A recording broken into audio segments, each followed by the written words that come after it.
Hello guys, welcome back to another brown bag. I'm Thiago, and today I'm going to be talking about gRPC and some of its use cases and motivations behind it.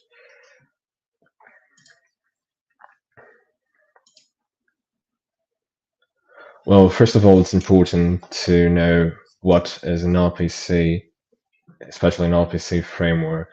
An RPC stands for Remote Procedure Call, which is when a computer program causes a procedure to execute in a different address space, which is commonly another computer or another computer in the same network space. Um, it was developed by Google with intention to be used in their microservices communication, especially for its performance advantages over REST APIs and a lot more simplicity in terms of contracts, API contracts, and keeping consistency in their communications in their myriad of services. So an overview of how gRPC works. We have a gRPC server, which in this example extracted from the official docs is a C++ service. And in this server, we open a HTTP2 port, which will receive all of the communication of any client, or in this case, services that wish to implement those contracts, represented by these gRPC stubs. This communication is done by proto request and response, so proto buffers, which is also created by Google. And those stubs are basically generated code by protocol buffers.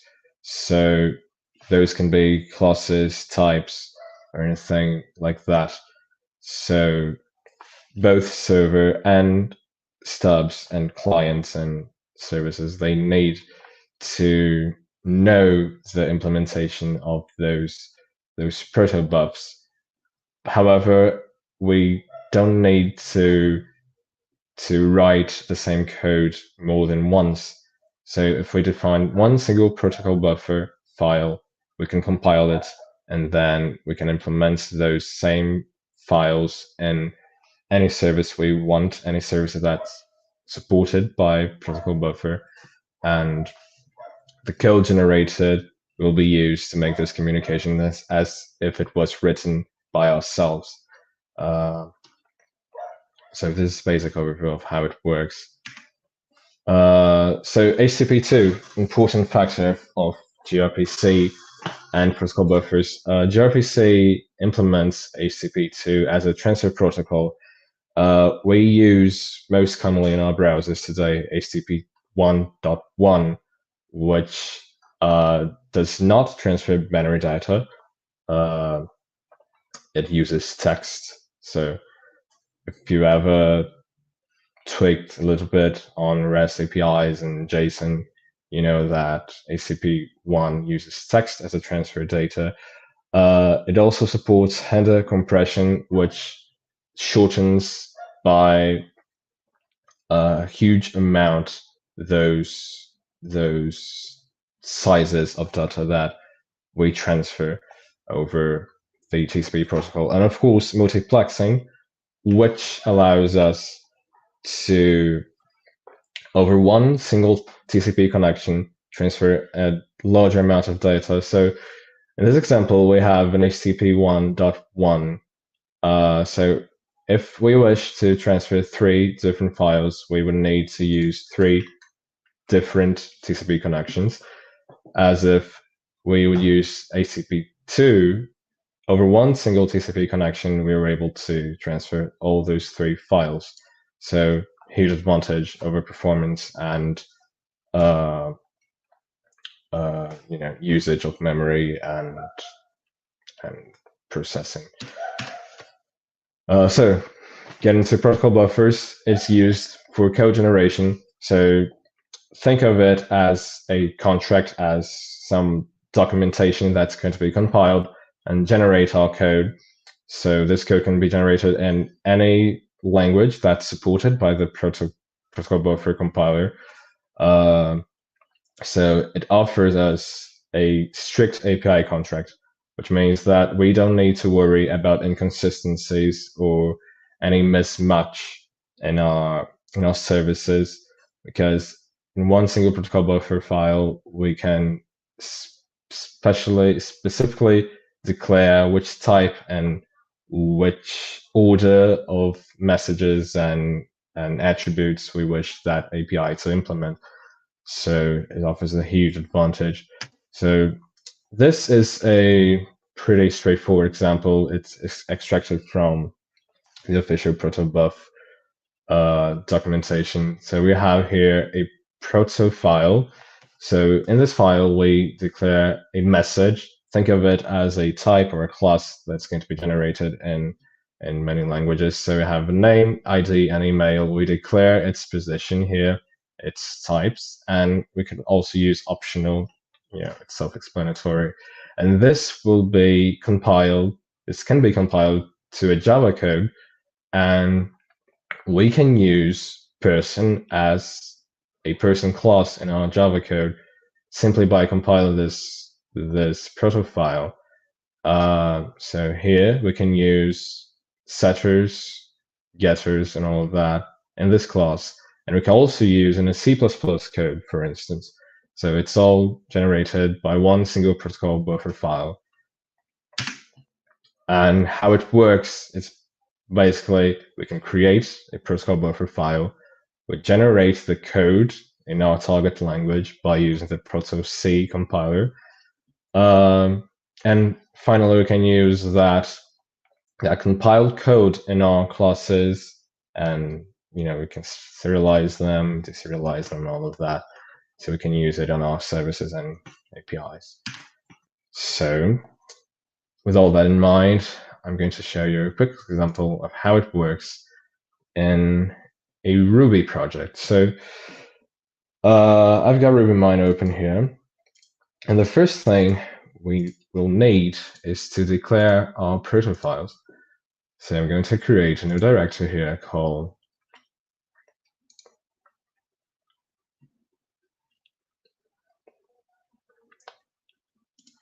protos. And inside it, I'm going to create a new file called logger proto.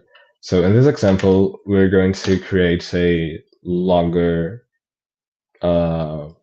environment. So we're going to have two different types of loggers, two different services that wish to use this logger service, and we're going to make them communicate using one single logger class, which is going to be generated by our logger proto file. So first we need to declare our syntax. So the currently most used is proto3. It's the most up to date.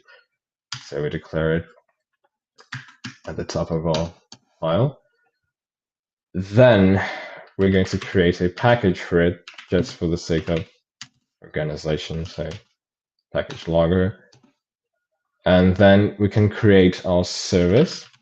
Our service is basically, it almost works as an endpoint. If we can make a parallel to REST APIs, it's a good analogy. So think of this as an endpoint. So logger, and we're going to, inside a service, we have RPCs, or as some people like to call it, methods. So if logger is an endpoint, RPCs are basically actions. So if you know Rails, you think of this as a controller and RPCs as actions. It's not, of course, accurate, but it's a good analogy to understand at the most basic level. So I'm going to create an RPC called writeLog, and it will receive logger entry as param, and we're able to write that, and then it will return a logger response. So we have to create those messages. So the first message we're going to create is logger entry, which will represent the params, or rather the proto request that this RPC method will receive. So it's going to receive an info, so we can call it info, so every logger has information attached to it, and it will also receive a client. So we declare the type, the name of the param, and the position in the message. And also, we need to declare logger response, which will also have a string param, and it will return a message. And that's our proto file. So have a service, we have this method or this RPC called writeLog that receives a proto request, logger entry, and returns a proto response called logger response. So we can compile that, but first I'm going to create a directory for those compiled code to live in. So I'm going to call it lib, and I'm going to compile it using gRPC tools. So in order for that to work, I've already created a gem file in which I declare the gems gRPC, gRPC tools, and multi-JSON, which we're also going to need. So basic gem file, just I've already bought and installed all of those gems. So I'm going to compile it using one of those gems, Ruby proto C, protos, and I need to specify the output directory and where to find those proto files. So I declared in protos / logger.proto, and it compiled successfully. So as we can see in lib directory, we now got two new files. We have logger pb. Pb stands for protobuf. So we have logger, which is basically our package, mother logger. And then we have logger entry, logger response. They're all automatically generated, and our services are declared here. So having compiled that, we can now start to write our server. So I'm going to create a new file called server Ruby. And in this file, first of all, we need to tell the Ruby load path to include this lib directory if it's not already included. So I've got this code already written here. So it's just something in order for that to work. And then we're going to start writing what really matters. So we're going to require gRPC. We're also going to require logger services pb, which is the file that was automatically generated by our compiler. And then I'm going to create a class called logger server, which will extend from logger and service. Again, this was automatically generated by the compiler. All right. I'm going to create now a method called writeLog, which will receive a request and unused call param. And in this method, we simply call our logger response, which is again our proto response that we have created, and the message. Again, if we recall, we define here that longer response has a message, so we need to create it, and I'm going to write logger, and I'm going to simply retrieve info from our request. So info, again, was declared here. Okay, with that set, we can create our main method in this server. So I'm going to call it server gRPC RPC server new. And I'm going to add an HTTP2 port in my localhost. This port. And as to open an HTTP2 port, we need a certify. As I don't have it here, we can simply write this port in the secure that it will basically stub a certificate for us. And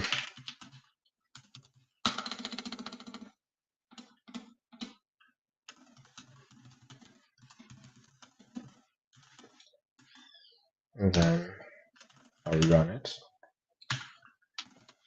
Run terminated or interrupted. I'm going to pass some signals here, int or sig10. Alright. Then we simply call main method by the end. Okay, so this should work. If I open my terminal here and execute this file, the server is already running. So I'm going to open a new terminal here, and now I'm going to create our first service or client that will stub those proto classes and communicate with the server. So I'm going to call it service1. And in here, I'm going to do the same stuff to be able to require directory from the lib directory. So gRPC, and then require microservices API. Okay, so I'm going to also create a main method, and in that I'm going to create our first step, and we call it logger stub.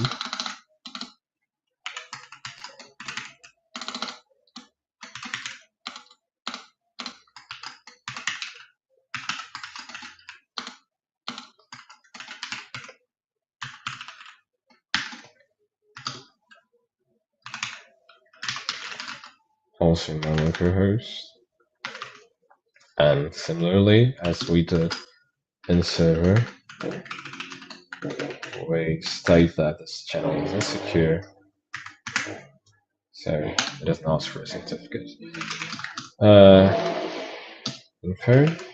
So our info can be an input from the keyboard in our terminal, or I can declare something here to be used as a standard, as a default info. So I'm going to check if argv size is greater than 0, which means that there is an input from the terminal. If it is, I'm going to use it as our info. If not, I'm going to simply display the current data.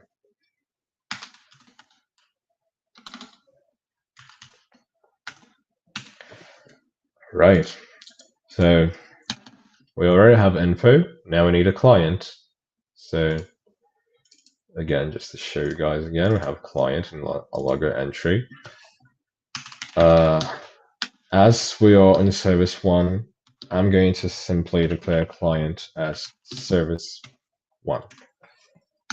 And our message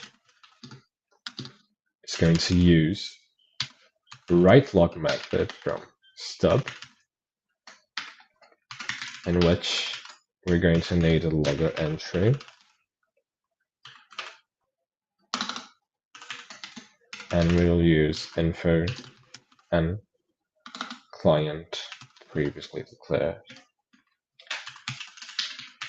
And we want to retrieve the message from all of this. So we'll simply display logger client and message, and naturally call the main method. So again, we're going to open the terminal, the server still running.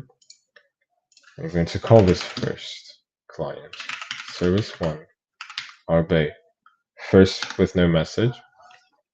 So it displayed here, it retrieved the message from our stub, it used our client and the message.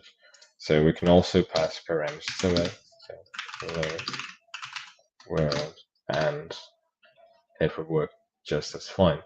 So just to give a last example of how one single proto-generated code can be used by a myriad of services, I'm going to create a second service here, in which I'll very creatively name service 2.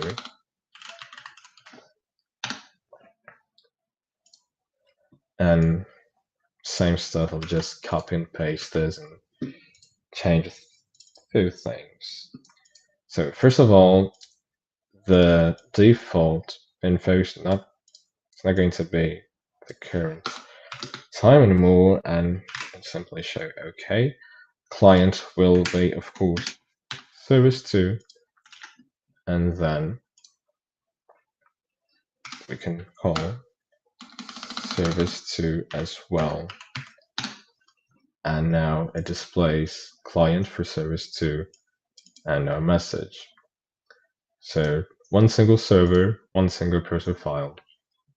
And there's been transferred over HTTP 2. So it's a binary data. It's been displayed as text, but under the hood, it's all binary data with header compression, all those advantages that we previously saw in our slides. So we're going to return to the slides here. So that was it for today, guys. I hope it was pretty easy to understand. It's not an easy concept overall, but I think starting by giving some pretty straightforward and simple examples like that, it's going to be easier in our future brown bags about gRPC, which I hope to bring to you guys. So thank you for tuning in, and I'll see you next time.